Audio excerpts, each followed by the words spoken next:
Assalamualaikum warahmatullahi wabarakatuh. Al-Fatihah.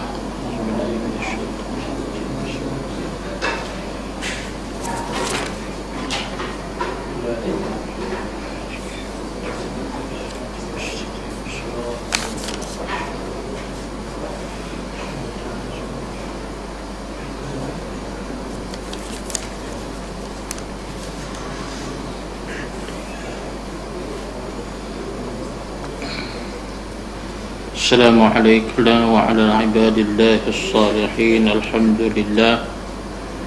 Alhamdulillahi rabbil alamin. Wassalatu wassalamu ala rasulil amin wa ala alihi wa sahbihi ajma'in. Rabbi shrah li sadri wa yassir li amri wahlul 'uqdatam min lisani yafqahu qawli, amma ba'd. Muliakan Tuan Imam, para pegawai masjid, hadirin dan hadirat, muslimin dan muslimat sekalian. InsyaAllah pada malam ini kita telah membaca surah Wal Fajr ayat muka surat 104, 105, 106.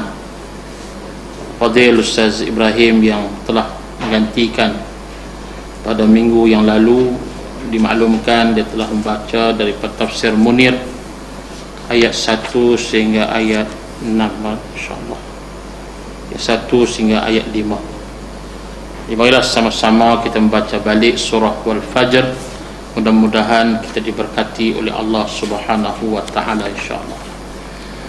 A'udzu billahi minasy syaithanir rajim.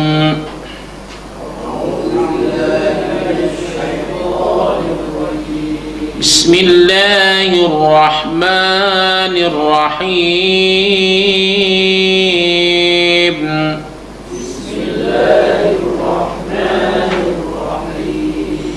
Wal fajri wa layalin 'ashr.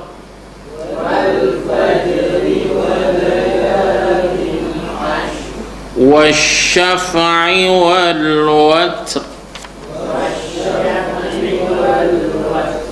والليل إذا يسر. هل في ذلك قسم لذي حجر.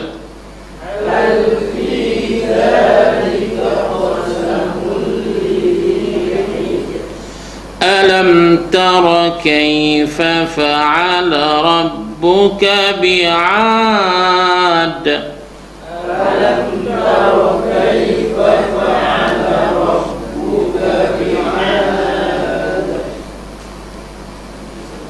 إرم ذات العماد.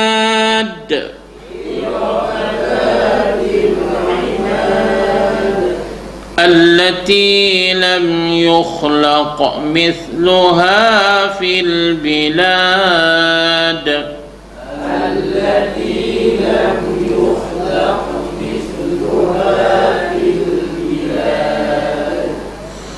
وثمود الذين جابوا الصخر بالواد.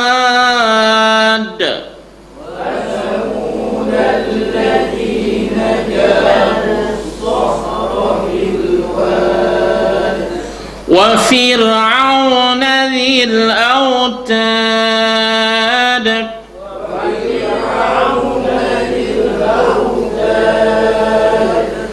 الذين طغوا في البلاد.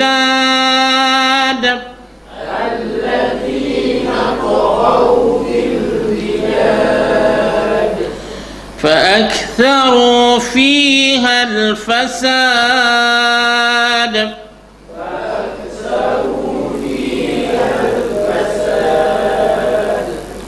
فصب عليهم ربك سوط عذاب.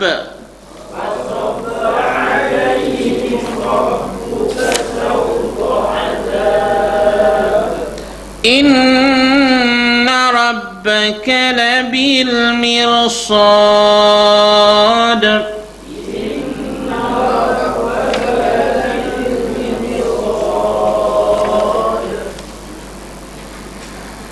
فأما الإنسان إذا ما ابتلاه ربه فأكرمه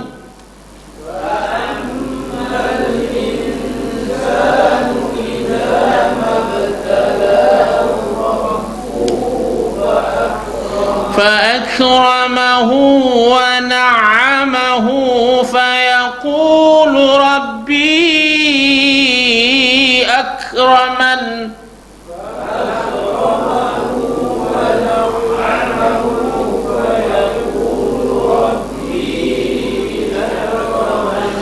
وأما إذا ما ابتلاه فقدر عليه رزقه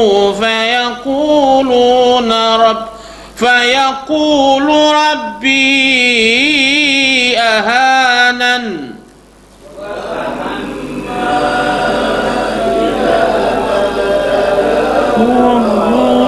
فقدر عليه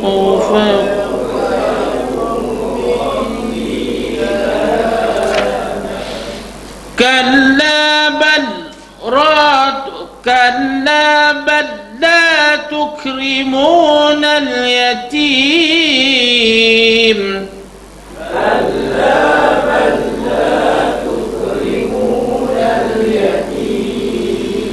ولا تحاضون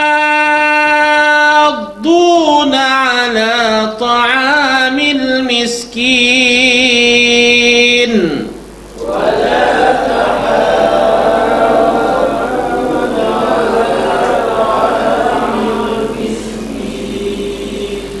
وتأكلون التراث أكلا لما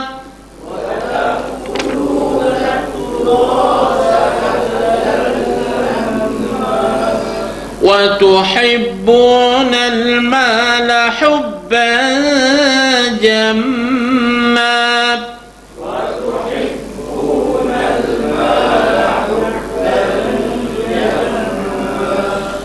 كلا إذا دكت الأرض دكا دكا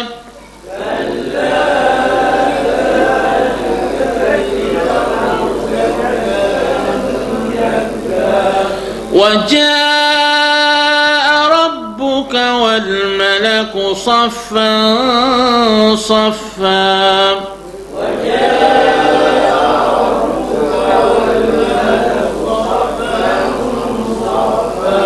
وجيء يومئذ بجهنم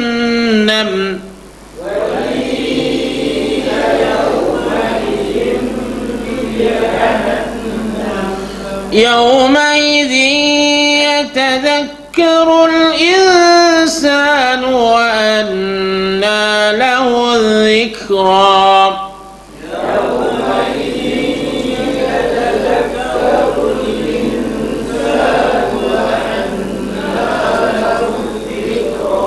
يقول يا ليتني قدمت لحياتي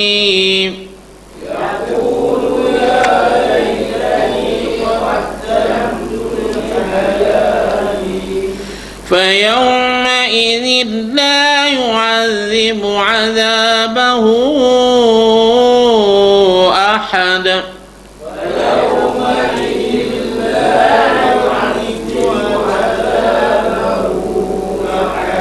ولا يوثق وثاقه أحد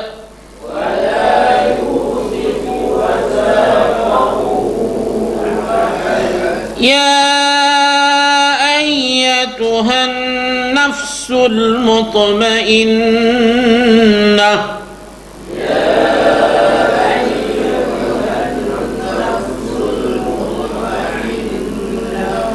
ارجعي إلى ربك راضية مرضية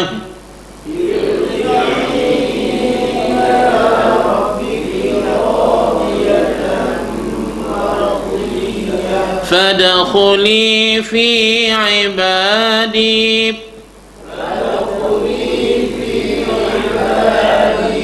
وادخلي جنتي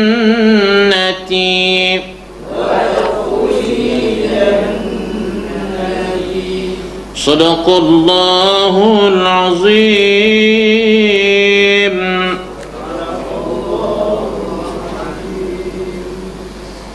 Alhamdulillah, kita telah membaca surah Al-Fajr. Mudah-mudahan bacaan kita itu diterima oleh Allah Ta'ala sebagai amalan yang saleh. Misalnya kita telah membaca di segi tajwidnya, terus kepada penafsirannya insya-Allah berdasarkan ayat yang kita bacakan tadi, di mana surah ini menceritakan kisah-kisah tentang umat-umat yang terdahulu. Kita baca surah Al-Fajr ayat yang ke-6, ayat yang ke-6.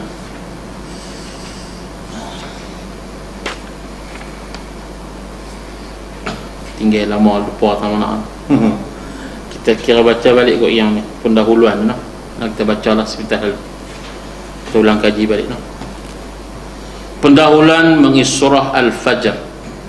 Surah Al-Fajr artinya fajar, yaitu surah yang ke-89, mengandungi 30 ayat dari jenis Makkiyah, diturunkan selepas turunnya surah Al-Lail. Hubungan surah ini dengan surah sebelumnya, kalau pada surah Al-Ghashiyah disebutkan banyak muka orang pada hari itu tunduk terhina, dan banyak pula muka orang pada hari itu berseri-seri, maka di sini disebutkan golongan para pendusta yang jahat, mukanya tertunduk kehinaan, dan golongan orang-orang yang mempunyai wajah berseri-seri. Surah ini pula memperkatakan perkara yang sangat penting, yaitu yang pertama, kisah sebahagian para umat dahulu kala yang mendustakan para rasul, seperti kaum 'Ad, Thamud dan Fir'aun, serta malapetaka yang menimpa mereka sebagai siksaan ke atas kezaliman mereka. Yang kedua, surah ini menceritakan keterangan peraturan Allah untuk menguji hamba-hambanya dalam kehidupan mereka, diuji dengan kebaikan, kesengsaraan, kekayaan, kemiskinan, dan menerangkan tabiat manusia yang terlampau mencintai harta kekayaan, keadaan akhirat dengan segala macam peristiwa yang menakutkan, adanya manusia yang bahagia dan yang celaka, serta penerangan mengenai jiwa yang jahat dan jiwa yang tenang. Dengan nama Allah yang Maha Pengasih lagi Maha Penyayang. Wal fajr, demi fajar, walayalin ashr, dan malam-malam yang ke-10, malam-malam yang 10. Wal fajr huwa as-subh, waktu pagi, subuh. Walayalin ashr, ada disebut di sini ashr Zulhijjah, 1 hingga 10 Zulhijjah. Huraiannya, Allah bersumpah dengan nama fajar yang terbit cahayanya pada waktu subuh untuk menyingkapkan tirai suasana gelapnya malam. Juga bersumpah dengan menggunakan nama 10 malam yang mengandungi barakah, yaitu dikira mulai malam 1 Zulhijjah sampai malam yang ke-10 Zulhijjah. Setiap tahun pada tarikh tersebut, kaum muslimin sibuk bersiap-siap untuk mengamalkan ibadah haji di Makkah. Kata para mufassirin, Allah bersumpah dengan fajar kerana pada waktu fajarlah hati manusia menjadi khusyuk berhadapan dengan Tuhan pencipta alam, dan bersumpah dengan malam-malam yang mempunyai kelebihan dan keberkatan, yaitu 10 malam Zulhijjah. merupakan hari-hari yang paling mulia dalam setahun, sebagaimana disebutkan dalam hadis sahih Al-Bukhari bahawa Nabi sallallahu alaihi wasallam bersabda, maksudnya tidak ada hari-hari untuk beramal saleh padanya lebih disukai oleh Allah dari hari-hari ini, yakni 10 hari bulan Zulhijjah. Para sahabat pun bertanya, tidakkah juga lebih disukai dari berjihad pada jalan Allah? Nabi jawab, dan tidak juga lebih disukai dari berjihad pada jalan Allah, yakni kelebihan beramal pada malam Zulhijjah itu seolah-olah menyamai berjihad di jalan Allah, malah lebih lagi. Tetapi sekiranya kecuali seorang lelaki, yakni yang keluar berjihad, membawa dirinya dan hartanya, kemudian tidak kembali lagi membawa apa-apa, yakni seorang lelaki yang keluar berjihad di jalan Allah, yakni berjihad, berperang di jalan Allah, dan telah mengorbankan dirinya malah hartanya, maka itu kedudukan yang sangat tinggi, bermakna orang ini lebih disukai daripada amalan pada 10 Zulhijjah. Makna kedudukan beramal itu lebih ataupun sama seperti mana kita berjihad di jalan Allah. Wasyaf'i wal watr, dan yang genap dan yang ganjil. Wasyaf'i ini dalam tafsir Munir pun disebut dan tafsir Ibnu Katsir pun disebut, yaitu yaumul ashir, hari yang genap itu yaitu hari 10 Zulhijjah. Wal watr, yaitu hari yang ke-9, yaitu hari Arafah, yaumul Arafah.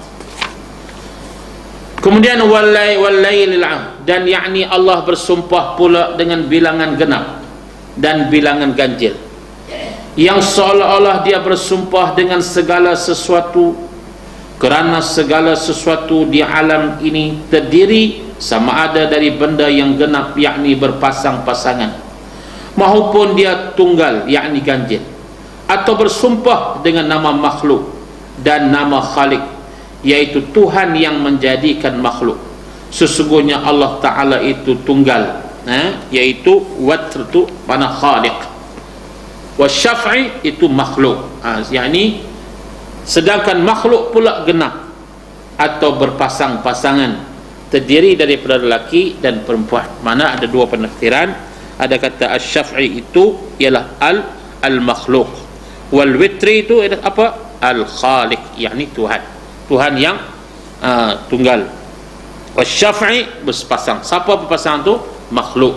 Maksudnya semua makhluk yang diciptakan Allah itu berpasang-pasangan. Wal-laili idza yasr, dan demi malam apabila berlalu, yakni Allah bersumpah dengan malam apabila malam berlalu, yakni dia datang dan pergi. Ditafsirkan oleh setengah ulama khususnya malam Muzdalifah, kerana orang yang mengerjakan ibadah haji ada berkumpul untuk mentaati Allah pada malam itu. Yang dikatakan malam yang dimaksudkan di sini ialah malam mabit di Muzdalifah, bermalam di Muzdalifah. Kerana orang yang mengerjakan ibadah haji ada berkumpul untuk mentaati Allah pada malam itu. Ada pula yang mengatakan wal laili idza yasr itu apa dia? Malam Lailatul Qadar, kerana turunnya rahmat pada malam itu, dan dikhaskan ianya untuk memperlipat gandakan pahala bagi orang yang beribadah pada malam itu. Jadi kena kelebihan malam untuk kita beribadah kepada Allah Subhanahu wa ta'ala.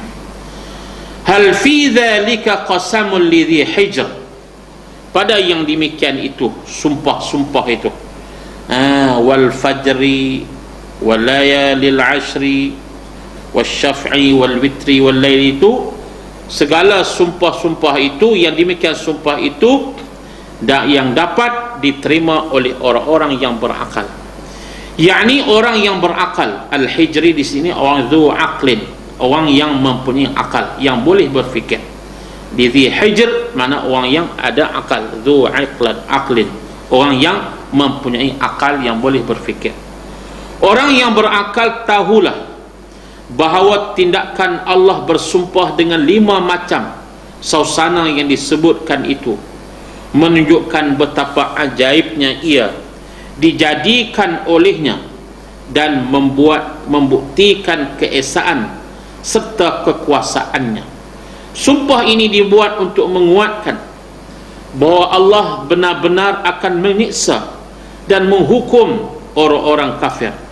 Hal ini dihubungkan dengan ayat berikut bahawa umat dahulu kala yang mendustakan para rasul itu pun telah dibinasakan. Gambaran ayat ini untuk nak beritahu bahawa Allah Subhanahu wa taala pasti akan melakukan hukuman kepada orang ataupun kaum yang telah mendustakan ayat-ayat dan keterangan daripada rasul-rasul yang diutuskan. Alam tara kaifa fa'ala rabbuka bi'ad. Kita sambung. Alam tara kaifa. Alam ni mana alam ta'lam ya Muhammad. Alam mana apakah kamu, yakni wahai Muhammad. Dipanggil adat istifham. Apakah kamu mengetahui wahai Muhammad? Tarakai mana alam tarakai. Apakah kamu melihat? Dengan makna melihat dengan hati, dengan sedarat. Bila kata alam tarakai, di sini disebut Allah Ta'ala mengajak kita melihat dengan mata hati, bukan mata kasar. Melihat dengan mata hati, merenung, berfikir bagaimana Allah Ta'ala fa'ala, yakni Allah Ta'ala membinasakan. Yakni fa'ala itu semua membuat, ataupun Allah Ta'ala menurunkan bala. Tuhan kamu bi'adin ala qaumi hudin. Ad ini adalah kaum Nabi Allah Hud alaihi salam.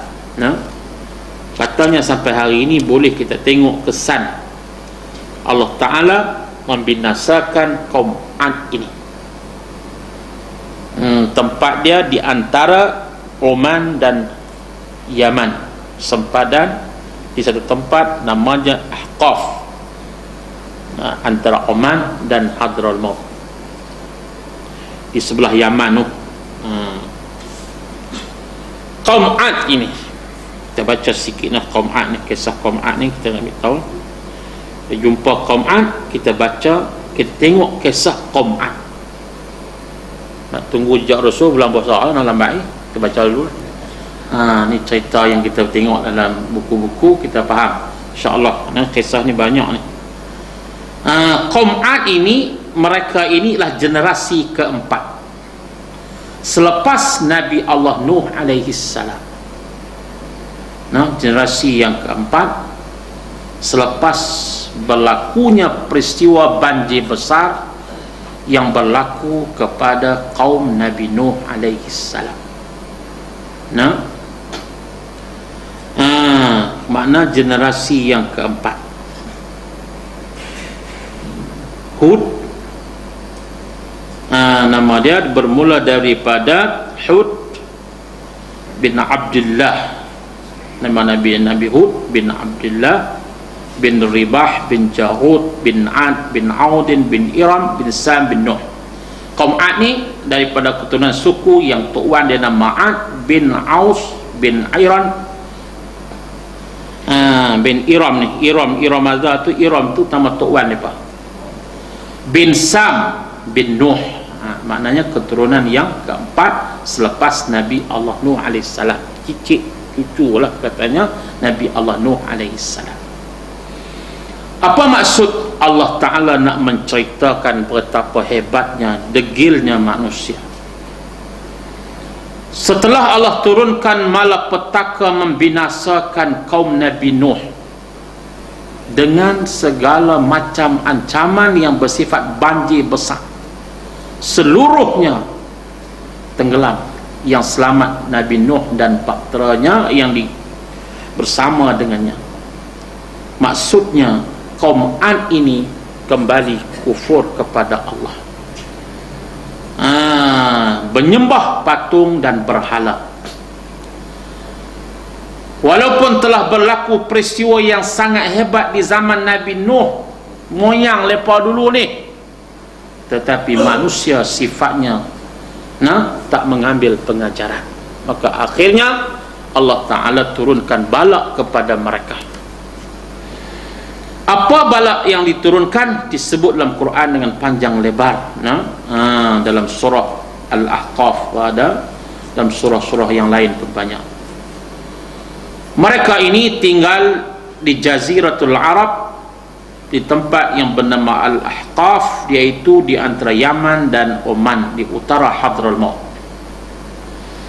Kerja mereka pada waktu itu antaranya Allah Ta'ala memberikan kesuburan yang sangat kepada tanah-tanah yang dimiliki oleh mereka.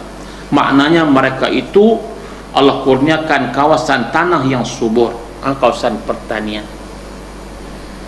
Kemudian mereka telah membangunkan bangunan dengan kemahiran yang mereka ada, yaitu membangunkan bangunan-bangunan yang cantik.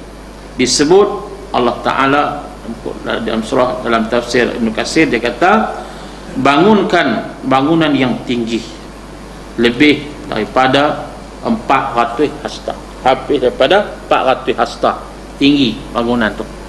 400 hasta yang dibuat dengan teknologi pada zaman itu, membangunkan bangunan. Kalau kaum Samud, teknologi mereka tebuk bukit buat rumah, buat bangunan. Ni bangunkan, buat bangunan daripada unsur simen, unsur apa yang ada pada waktu itu. Maksudnya teknologi yang kita adalah ni dulu pun dah hebat dah. Dulu pun dah canggih dah. Cuma tak ada rasuah, kau tak tahu dulu ni. Kontraktor zaman dulu ada rasuah, tak tahu lah. Tapi hebat dah zaman tu. Hebat. Pembangunan dia pun hebat. Pembangunan yang sangat hebat, sehingga disebut, diakui tidak ada zaman yang sehebat zaman itu. Sebelum itu, semenjak Adam sampailah kepada zaman Nabi Hud ni, kaum dia, kaum Ad ni, mereka itu diakui sebagai kota yang sangat hebat. Hasil mahsul yang banyak, Allah kurniakan kekayaan.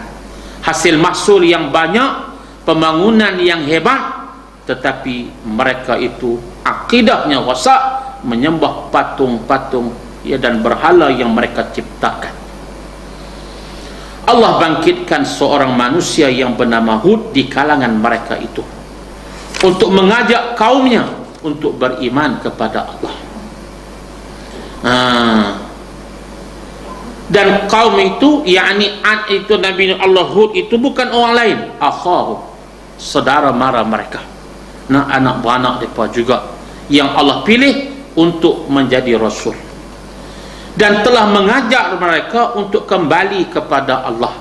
Nabi Hud ceritalah kisah Nabi Nuh, bagaimana kaumnya disiksa oleh Allah, diazab oleh Allah lantaran mereka syirik kepada Allah. Berlakulah dialog yang panjang dalam Quran mengkisahkan bagaimana ajakan Nabi Allah Hud itu ditolak mentah-mentah oleh kaumnya, kerana mereka berkata, engkau bukan orang kaya.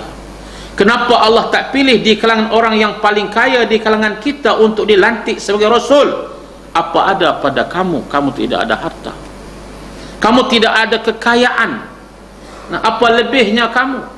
Kami telah kaya, kami telah diberikan berbagai perkara, senang lenang.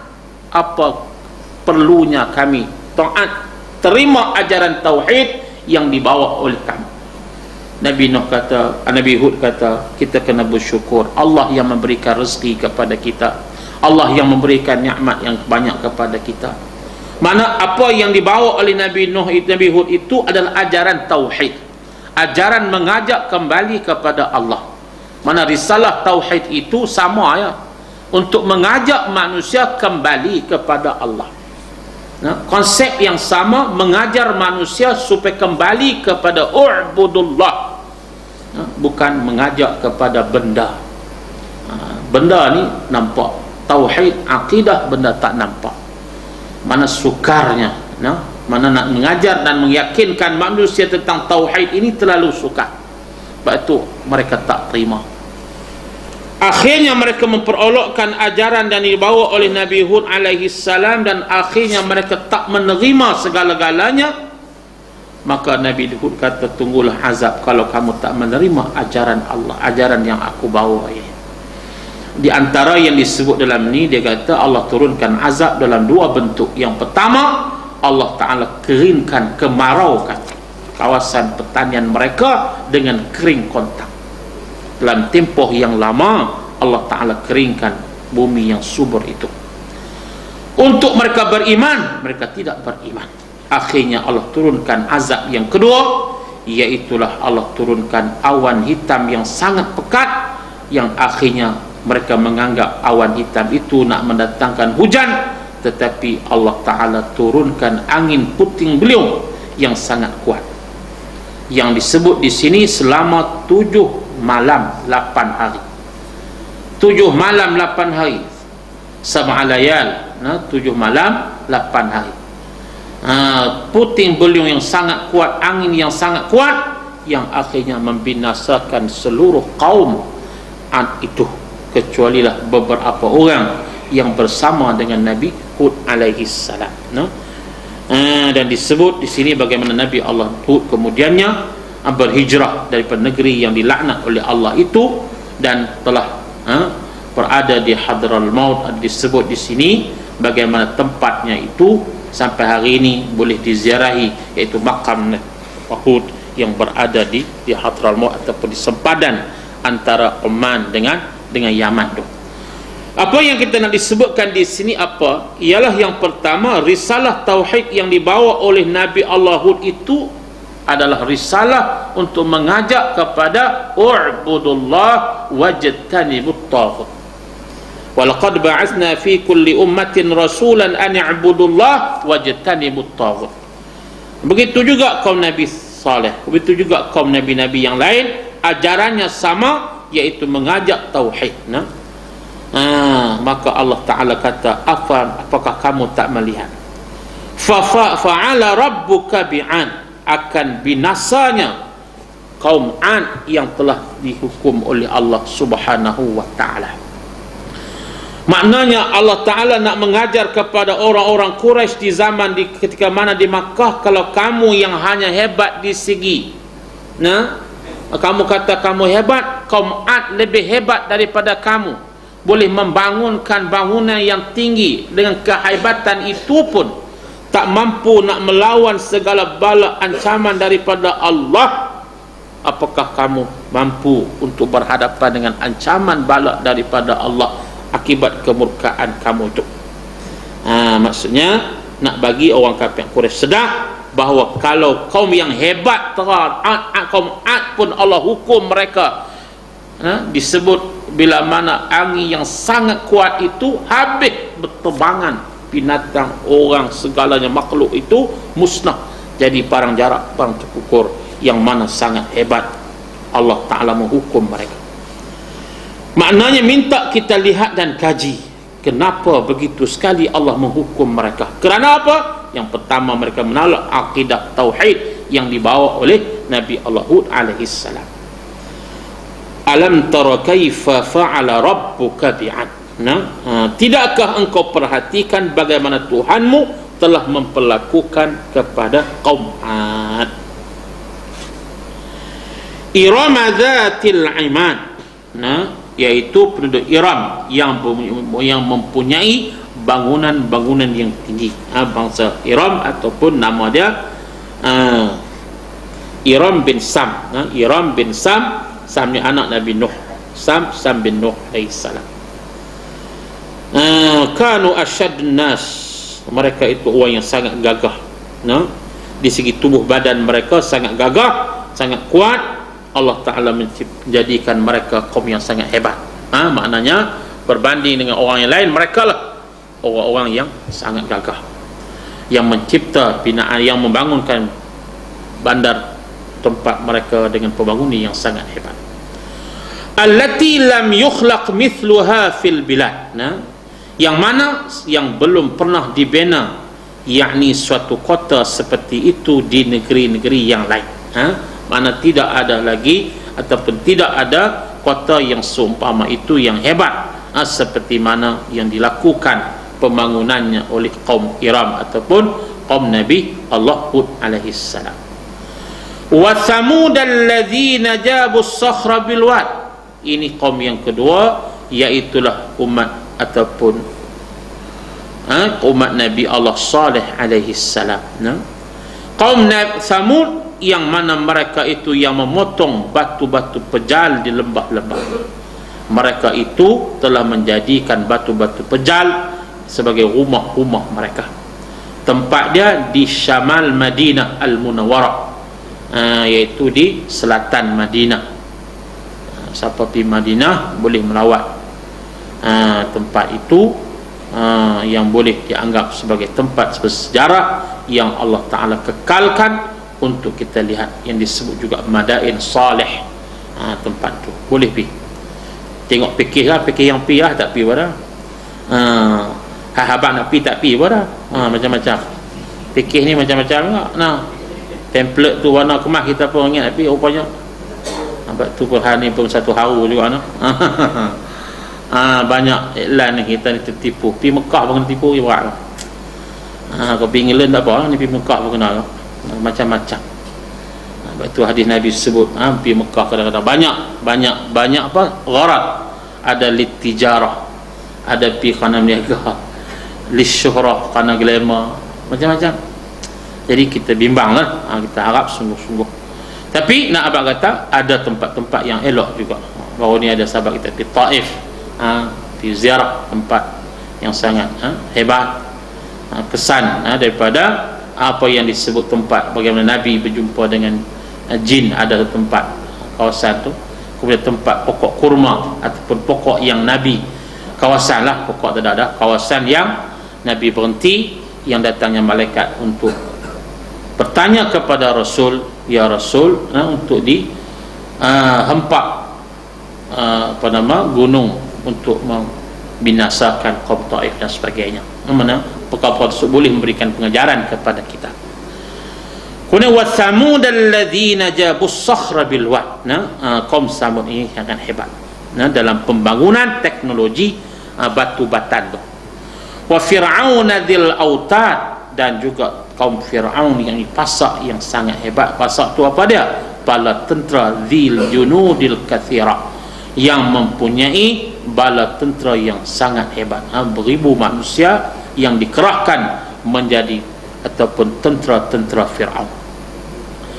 Semua mereka itu, sama ada kaum An, kaum Thamud, kaum ataupun Fir'aun, alladzina, sesungguhnya mereka itu toghaw. Apa makna toghaw? Mereka itu telah melakukan azul, kezaliman. Melakukan kezaliman, melakukan al-qatl, pembunuhan, kezaliman, menanya manusia, menghina manusia, menazabkan manusia, mencederakan manusia, wal qatl, dan membunuh manusia. Terlalu banyaklah kezaliman mereka itu. Toghaw maknanya bermahajarelah fil bilad, dalam negeri mereka itu. Makna hidup tanpa pedoman agama, hidup tanpa pedoman wahyu. Fa aktharu fiha al fasad, dan mereka perbanyak melakukan kerosakan fiha, pada negara itu, pada negeri itu, al fasad, kerosakan yang melampau. Fasabba alaihim, maka fasabba, Allah Ta'ala timpakan, disebut azabu azaban, mengazabkan. Fasabba ni mana azabu azaban, diazabkan mereka itu dengan azab yang sangat pedih. Rabbuka sauta azab, dengan azab yang sangat pedih. Disebut dengan cemeti, iaitu dengan nama, dengan rotan, dengan tibayan daripada api neraka, yang disebut dengan majaz, kinayah kepada gambaran tibayan itu. Tiba itu dengan cemeti daripada api neraka, iaitu ablaghu wujuhin disebut sebagai gambaran bagaimana Allah Ta'ala menyiksa mereka itu dengan dipukul dengan besi daripada tembaga yang dipanas dalam api neraka sepanjang waktu, sepanjang masa, biziyadatin ilam, iaitu dengan penambahan daripada hari ke hari mereka itu disiksa dengan siksaan yang sangat pedih. Inna rabbaka labil mirsad, sesungguhnya Tuhanmu sememangnya menguasai. Apa dia labil mirsad? Pasti akan diawasi.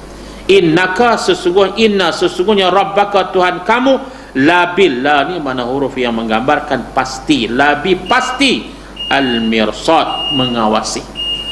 Apa maksud mengawasi di sini? Inna rabbaka sesungguhnya Tuhan kamu la muhasibun, akan menghisab, wa muaqibun, dan akan mengiqab. Apa maksud? Setiap, kata Ibnu Katsir, setiap perlakuan zalim yang dibuat di dunia itu walaupun sikit pasti akan dihukum oleh Allah di hari akhirat kelak. Setiap perlakuan jenayah, setiap perlakuan apa saja yang membabitkan kezaliman kepada manusia, termasuklah makhluk yang lain, binatang pun, pasti labil mirsad, pasti Allah Ta'ala akan hisab, Allah Ta'ala akan hitung. Jadi jangan sekali-kali kita menzalimi manusia. Jangan kita menzalimi manusia walaupun apa keadaan sekalipun. Ni orang pi bagi bantuan banjir, dia sekat lagi. Sekat ke apa? Nak buat poster, ya Allahu Akbar. Nak buat gambar tu, gambar ni kawan nak makan dah tak ada lagi ni. Ini yang berlaku kadang-kadang sahabat-sahabat kita macam-macam. Kalau kita tengok mereka dalam musibah, dia pun nak makan, ada yang 6 hari tak makan. Makan apa? Minum pun ada, ayak pun ayak sungai yang keruh, minum ayak yang keruh, minum ayak dalam bulu, minum ayak dalam keadaan yang amat kritikal. Tiba-tiba bantuan nak sampai, dia sangkut sekat pula lah. Kadang-kadang inilah berlaku. Kita kena ingat, apa saja yang kita buat di dunia ni akan dianalisa setiap perinci oleh Allah Subhanahu wa ta'ala, akan dihukum oleh Allah. Sebab itulah mereka dalam musibah. Hari ini sahabat-sahabat kita, ada yang tinggal apa? Tinggal kaki 5 rumah ya. Ada yang tinggal tangga saja. Hak lain tak ada. Depa tak nak pergi cuci apa tinggal tangga apa? Allah hebat. Tapi ada yang hebat lagi, tak rasa apa. Pak cik, rumah tak ada ni. Dia kata apa? Alhamdulillah. Dia tak kata innalillah. Kita apa heran kok mana alhamdulillah? Dia kata alhamdulillah, Allah uji pak cik. Allah nak tahu pak cik ni sabar tak sabar. Dalam ramai-ramai orang Allah uji pak cik. Allah teratur kita hebat ni. Dalam ramai manusia, ribu manusia, Allah uji pak cik. Alhamdulillah, Allah pilih, Allah sayang kat pak cik. Itu gambaran iman yang ada pada sebahagian tu nampak tak ceria lah. Sebahagian tu ceria, masing-masing iman masing-masing. Ada yang sabar, ada yang redha, ada yang lebih pada itu dia syukur. Bujang hidup lagi dia kata, Allah ambil yang lain. Kita pun asal daripada Allah, kita akan kembali kepada Allah. Dia bagi kita pinjam nikmat dia ni, dia ambil balik.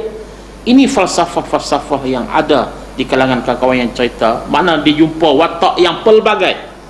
Mangsa ni pelbagai watak yang masing-masing kita boleh nilai. Sebab itu bila dalam musibah kita akan tahu seseorang itu setara mana, syukur dia, tawak tak tawak, tengok muka kita tahu dah. Lagu mana keadaan. Tapi kalau dia sabar, musibah yang macam tu hebat, Allah Ta'ala mengangkatkan martabatnya insya-Allah. Walaupun dikaji bagaimana ayat tu banyak dan sebagainya, tapi bila dikatakan musibah, qalu inna lillahi wa inna ilaihi raji'un.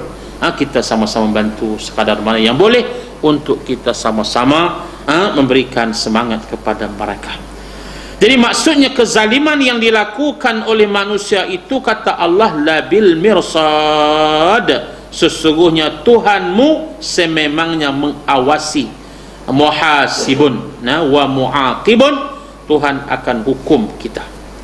Allah menanyakan, tidakkah sampai berita kepadamu ya Muhammad betapa Allah telah membinasakan kaum 'Ad, yaitu kaum Nabi Hud, satu bangsa yang sangat gagah, bertubuh besar lagi tinggi, mendiamai kota Iram yang disebut dalam tu mempunyai bangunan-bangunan yang tinggi, penduduknya tinggal di Ahqaf, terletak di antara negeri Oman dengan Hadramaut. Itulah satu umat pada zaman dahulu kala, dan belum pernah ada satu umat yang telah dijadikan oleh Allah melebihi kekuatan, keberanian dan besar tubuh badannya di negeri lain pada waktu itu. Mana Adam, Idris, Nuh, Hud, itu 4 Nabi. Tujuan ungkapan kata-kata ini untuk menakutkan penduduk Mekah betapa Allah telah membinasakan umat yang lebih panjang umurnya dan lebih jauh kekuatannya dari orang kafir Makkah. Kata Ibnu Katsir, mereka itulah kaum 'Ad pertama yang diutuskan Nabi Hud kepada mereka, lalu mereka mendustakannya dan menyalahi perintahnya, kerana mereka terkenal dengan bangsa yang sangat jahat, derhaka kepada Allah serta mendustakan Rasulnya. Di sini Allah menyebutkan betapa Dia telah membinasa dan menghancurkan umat tersebut, lalu disebutkan kisahnya untuk dicontoh dan tauladan. Begitu pula kisah kaum Tsamud yang terkenal mahir dalam pertukangan dan seni pahat, memahat batu-batu pejal untuk dijadikan tempat tinggal di lereng gunung. Mereka lubangi dan mereka pahat batu-batu di gunung ganang yang pejal di kota Wadil Qura. Ini sebagaimana yang disebut oleh Allah dalam Quran, wa kanu yanhituna minal jibali buyutan aminin, dan mereka pahat sebagian gunung-gunung menjadi rumah tempat tinggal menjadi aman. Mereka tinggal di negeri Al-Hijr yang terletak di atas tanah Hijaz dan Tabuk. Kerana kuatnya kaum Tsamud ini telah dapat membina sebanyak 1,700 buah kota, semuanya terbuat daripada batu-batu yang berada di Wadil Qura. Mereka itu telah dibinasakan oleh Allah. Seterusnya Allah menceritakan kisah kaum Fir'aun yang derhaka dan membuat penganiayaan dengan bermahajarela. Dia mempunyai bala tentera yang sangat ramai, dan dengannya lah kerajaannya menjadi kuat. Fir'aun disifatkan di sebagai raja yang banyak bala tentera dan terkenal dengan kezalimannya, kerana menyeksa orang dengan mengikatnya pada tali yang diikatkan ke pacang atau pasak yang dicacak di atas tanah. Ia telah bermahajarela di negeri Mesir dan melakukan banyak kerosakan di negeri tersebut. Maka Allah pun menimpakan kepada mereka semua cemeti azab, yakni kepada umat yang mendustakan para rasul itu, yang masing-masing diseksa dengan caranya yang tersendiri. Kaum 'Ad dilanda angin ribut yang sangat dahsyat. Kaum Tsamud dengan suara gemuruh, dengan disebut dengan petir yang sangat kuat yang membakar mereka, dan Fir'aun bala tenteranya ditenggelamkan ke dasar laut. Allah mengingatkan bahawa Tuhanmu ya Muhammad sememangnya mengawasi setiap amalan manusia dan menghitungnya, kemudian memberinya pembalasan, sehingga tidak seorang pun dari orang kafir yang bermahajarela terlepas dari hukumnya. Ini merupakan ancaman kepada orang-orang kafir Quraisy. Itulah ayat yang kita baca secara ringkas. Wallahu alam, sikit sebanyak untuk uraiannya. Elok kita baca lagi lah kisah-kisah yang banyak panjang lebar ini dalam Qisasul Anbiya, menceritakan kisah para rasul, insya-Allah. Mudah-mudahan sama-sama kita mendapat manfaat, dan insya-Allah lah saya ni kira sebulan sekali lah kono. Malam Ahad tak ada di sini. Dan ini jadi dua cawangan. Cawangan Kulim dengan cawangan sini. Ada kaum puan pergi ke Kisaniah di sana, anak penduduk sana, jadi malam Ahad tu tak ada lah. Jadi malam Khamis cawangan apa seorang setakat lah tahu je. InsyaAllah khair. Assalamualaikum warahmatullahi wabarakatuh. Alhamdulillahirabbil alamin wassalatu wassalamu ala Rasulillah wa ala alihi washabbihi ajma'in. Allahumma arhamna bil Qur'an waj'al lana imama wa nuran wa hudan wa rahmah. Allahumma dhakkirna minhu ma nasina wa 'allimna minhu ma jahilna warzuqna tilawata ana al-lail wa atraf an-nahar waj'al lana hujjatan ya rabbal alamin. Wa sallallahu ala sayyidina Muhammad walhamdulillahi rabbil alamin. Dan difahamkan Ustaz Rodi Abu Bakar Nabi malam Ahad insyaallah.